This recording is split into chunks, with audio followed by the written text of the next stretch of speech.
房子呢过剩了，为什么还在建房呢？温铁军教授真的是一语道破真相。国家统计局公布的数据显示呢，今年呢我国的房地产库存待售的面积高达5.57亿平方米足足是够1400万人居住的。加上刚拿地和在建的商品房，我国商品房广义的库存量已经高达38.4亿平方米是9600万人都住不完的。但是实际情况呢，确实有人根本买不起房，而有的人呢还在疯狂的建房。这种发展趋势真的有意义吗？再来看一看中国人民大学的温铁军教授他是怎么说的。这温教授呢，号称是人大最敢说的一个教授，在一次演讲中呢，他就直言不讳直接揭露了房地产背后的丑陋真相，还怒骂他们对不起子孙后代。温教授呢，对房地产行业到底有何看法呢？他说就是现在的房地产其实就是一场资本家的阴谋，因为房子已经不单纯是用来住的，它已经成为了一个金融属性的产品。温老的这番评论呢，不无道理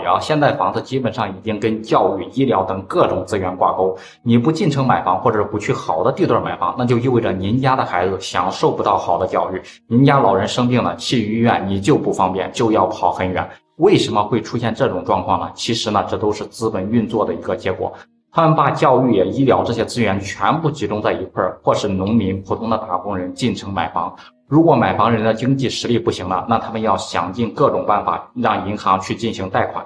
最后呢，我们看到越来越多的人成为了房奴很多人可能为了一套这个水泥壳子呢，只能打一辈子的工。谁会愿意看着自己的人生被一套房子给奴役了呢？但是我们没有办法，没有能力反抗，就只能够接受这个现实。这不只是一个人的悲哀，更是时代的但是资本呢，可不会为此流下同情的眼泪。几年前呢，他们还在不断的宣传房子的一个保值论，让大家认为呢，房子跟黄金一样都是硬通货。于是呢，又有不少人落入了这个圈套。即便是现在房屋的空置率居高不下的现在，那些开发商还在制造假象，一边呢疯狂的起高楼，一边在渲染气氛，让外界以为房地产还是一如既往的火热。但是呢，现在已经很多人看明白了特别是00后，所以说迟迟不愿意出手买房，就等着那些空置的房大降价。可惜呢，大家还是低估了资本的贪婪，他们宁愿把房子空，也不愿意白菜价卖出去。这不就是我们常说的那句资本家宁愿把牛奶倒掉，也不愿意分给穷人吗？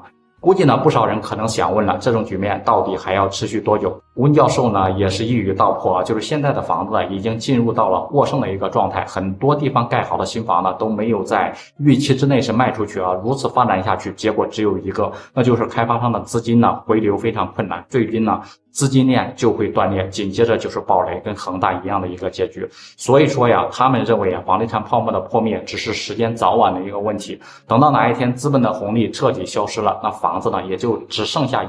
一堆的钢筋水泥了。其实呢，温教授这番话呢，不只是为了让更多的人看清房地产背后的真相，也是在提醒大家不要再被资本家当韭菜割了。温教授的话总是那么一针见血，正是因为他的言论呢过于真实，被不少利益集团针对。不知道大家对此是怎么看的？欢迎在评论区里面留言讨论。